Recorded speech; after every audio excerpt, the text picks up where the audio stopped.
जादुई ice cream trolley. एक बार की बात है, एक गांव में राजू और रवि नाम के दो आइसक्रीम व्यापारी अगल बगल के घरों में रहा करते थे। राजू बहुत सरल और अच्छा इंसान है। वह गरीब था, इस कारण एक छोटा आइसक्रीम ट्रॉली चलाकर अपना जीवन बिताता था। रवि घमंड और ईर्ष्या स्वभाव का था। राजू की उस छोटे ट्रक को देखकर उसका मजाक उड़ाता था। हर दिन सुबह राजू और रवि आइसक्रीम बेचने अलग अलग रास्ते में जाते थे। स्कूल का समय होते ही दोनों वहां पहुंचते थे। स्कूल के सारे बच्चे राजू के पास ही आकर आइसक्रीम खरीदते थे।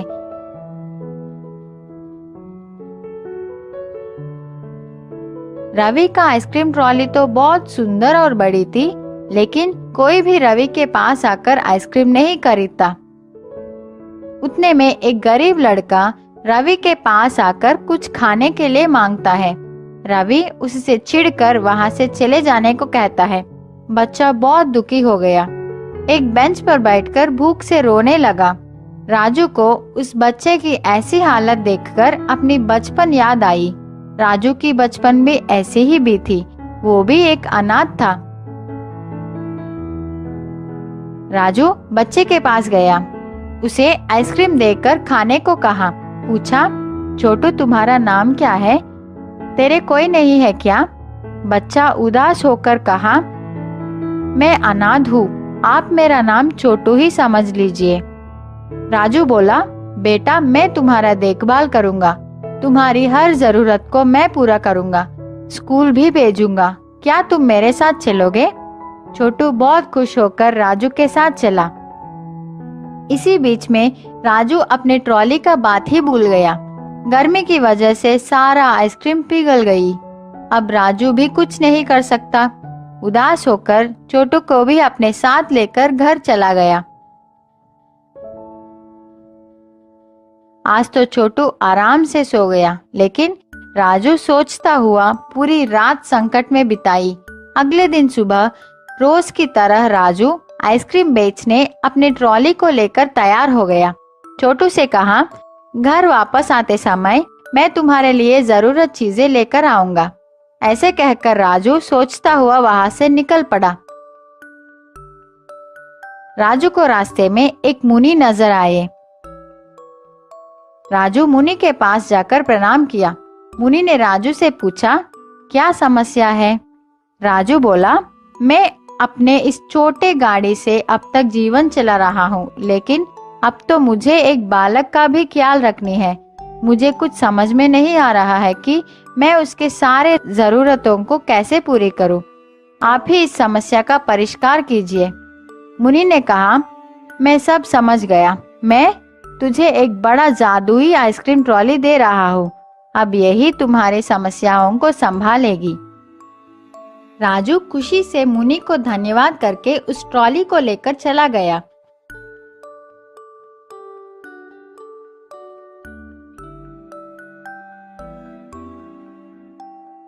रास्ते में आइसक्रीम भेजता हुआ जा रहा था। इतने में उसको शक लगा कि इतने सारे आइसक्रीम कहाँ से आ रहे हैं, मैं तो इतना नहीं लाया। वह डब्बे को खोलकर देखा तो राजू चौंक गया। उसको समझ आ गया कि ये सब मुनि की महिमा है। रोज की तरह राजू स्कूल के पास आ गया। रवि को राजू की इस नए ट्रॉली को देखकर जलन होने लगा। राजू को इस दिन अच्छा व्यापार हुआ, बहुत पैसे भी मिले। उन पैसों से राजू छोटू के लिए नए बैग, पुस्तक, कपड़े खरीदकर घर लौटा। छोटू बहुत खुश हो गया।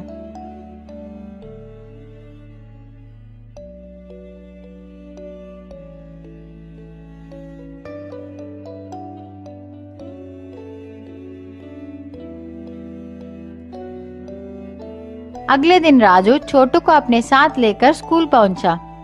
उसी स्कूल में छोटू को ज्वाइन कर दी। राजू का व्यापार अब अच्छी तरह चल रही थी। कुछ दिनों के बाद राजू का जीवन कुछ ज्यादा ही बदल गया, बहुत धनवान हो गया। छोटू भी बहुत खुश है। रवि राजू की इस खुशी को सह नहीं पाया। उसको लगा क्या ये आदमी आइसक्रीम बेच के इतना ज्यादा कैसे कमा रहा है? जरूर इस ट्रॉली में कुछ तो गड़बड़ है। मैं आज रात ही इस बात को पता लगाऊंगा।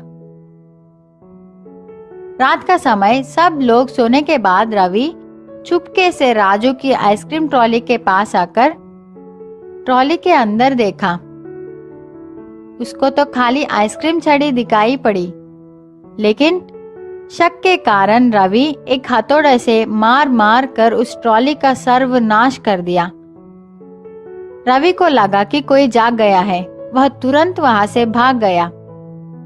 अगले दिन सुबह उठकर घर से बाहर आकर देखा तो वह चौंक गया। उसकी ट्रॉली तो टूट गई थी। रवि राजू की ट्रॉली को देखा, वह तो ठीक है।